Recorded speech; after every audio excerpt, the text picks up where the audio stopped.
குரு பிரம்மா குரு விஷ்ணு குரு தேவோ மகேஸ்வரக குரு சாட்சாத் பரபிரம்மா தஸ்மை ஸ்ரீ குரவே நமக. யோக பிருந்தாவின் வணக்கங்கள். வாழ்வில் எல்லோரும் எல்லா வளமும் பெற்று வாழ வேண்டும். இப்போ கும்ப லக்னத்தை பற்றி நம்ம பார்க்க போகிறோம். இந்த கும்ப லக்னத்துக்கு பார்த்தீங்கன்னா, பொன்மதி செய் பொல்லார் புகர் ஒருவனே புனிதன் நன்னையன் சேர் யோக நலந்தளியோன் கண்ணனிகர் ஆனமொழி மாதேய சுர தமக்கென்றும் ஞான நிலை உரைப்போனன்கு அப்படின்றது தாண்டவ மாலையில் சொல்லக்கூடியது. அதே மாதிரி பாடினேன் இன்னும் ஒரு புதுமை கேளு பாங்கான குடும்பத்தில் உதித்த சேய்க்கு ஆடினேன் அசுரகுரு கோணமேற அப்பனே கூப்பரிகை மேடை உண்டு பதிக்கொரு நான்கில் நல்ல உத்தமர் அம்புலி உச்சத்திலேற பண்டு பொருள்களும் உண்டு. அப்படின்னா என்னன்னா, லக்னாதிபதியான சனி 12க்கு உரியவராக ஆயிடுறார். அப்போது இவர்கள் என்ன பலன் தரும் அப்படின்னு பார்த்தீங்கன்னா, இவர்கள் தரும் பலன்கள் குறைவாகவே இருக்கும்.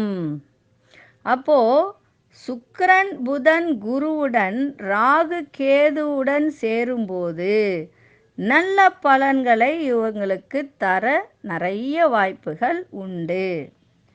அப்போது இந்த தனித்த சனி அப்படின்னு சொல்லுவாங்க. இப்போ இந்த தனித்த சனி எங்கே அமர்ந்தாலும் யோக பலன்களை இவங்க தருவது இல்லை. யோகம் தந்தால் கூட இப்போ சனி கொடுக்குற மாதிரி கொடுத்து பறிச்சிடுவார்.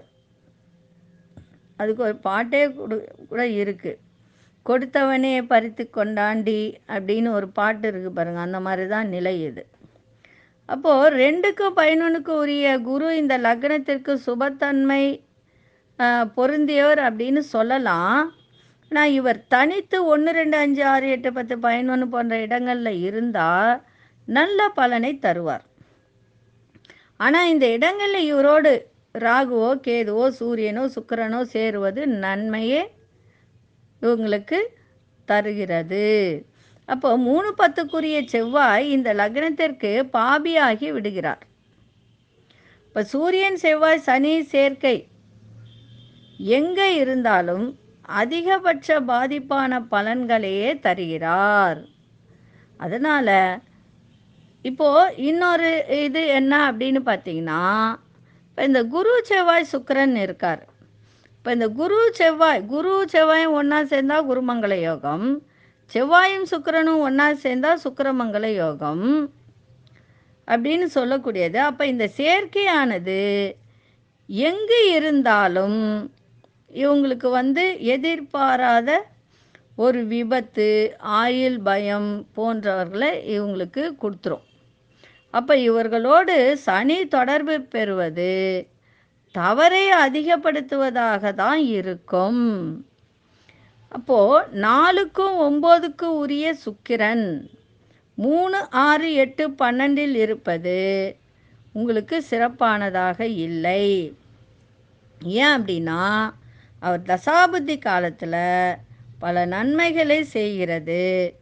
ஆனால் இவரோட ராகு கேது சனி புதன் தொடர்பு பெறுவது நல்லதே. அப்போது 5க்கு 8க்குரிய புதன் சுபன் என்றாலும் இவர் செய்யும் நல்ல பலன்களெல்லாம் பார்த்தீங்கன்னா கடைசி நேரத்தில் கெடுத்து விட்டுருவார்.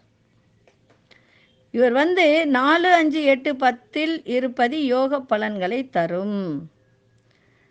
அந்த தரக்கூடிய ஒரு அமைப்பு இவங்களுக்கு இருக்குது.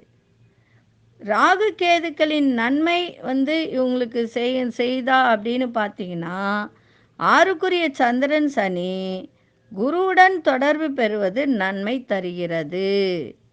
அதே மாதிரி உழைப்பை தந்து உயர்த்துவது இவங்களுடைய தன்மை.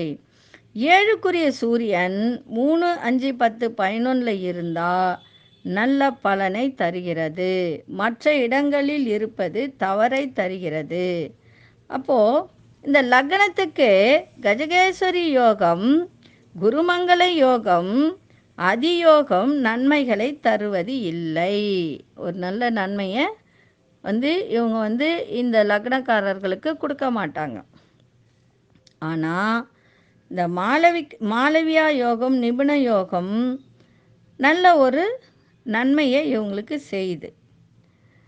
அப்படி இருக்கிற ஒரு தருவாயில் சந்திரமங்கல யோகமும் சிறப்பு இவங்களுக்கு தர்றது இல்லை. மாளவியா யோகமும் இருக்குது, நிபுண யோகம்னா சூரியனும் புதனும் ஒன்றா சேர்றது.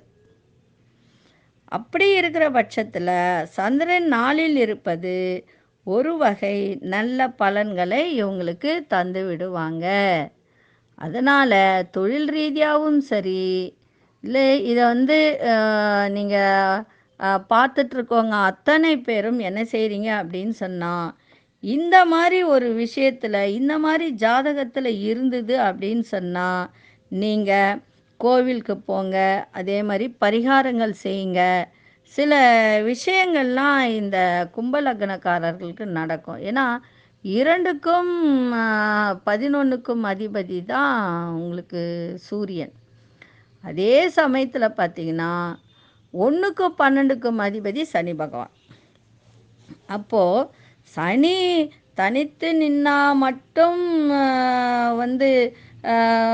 நல்லது நடக்கும் அப்படின்னா, அப்போ சனி இவர்களோட தொடர்பு பெறும்போது தவறை இவங்களுக்கு அதிகப்படுத்துறது. அதனால் கவனமாக இருங்க.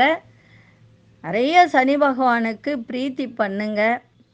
அதே மாதிரி உங்களுக்கு 5ஆம் இடமும் பார்த்திங்கன்னா உங்களுக்கு புதனுடைய ஒரு வீடு, 8ஆம் வீடும் புதனுடைய வீடு ஆகிறதுனால நீங்கள் பைரவர் வழிபாடு, அதே மாதிரி புதனுக்கு உரிய ஒரு புத பகவானுடைய கோவிலுக்கு சென்று வருவது ரொம்ப ரொம்ப நல்லாயிருக்கும். வாழ்க்கையில் ஒரு பெரிய மாற்றத்தை உங்களுக்கு ஏற்படுத்தி தரும். நன்றி, வணக்கம். யோக பிருந்தாவின் வாழ்த்துக்கள். ஸ்ரீ குபேரன் டிவியை பார்த்தமைக்கு நன்றிகள். மேலும் இது போன்ற தகவல்களை தெரிந்து கொள்ள ஸ்ரீ குபேரன் டிவியை சப்ஸ்கிரைப் செய்யுங்கள். மறக்காமல் பெல் ஐக்கானை கிளிக் செய்யுங்கள்.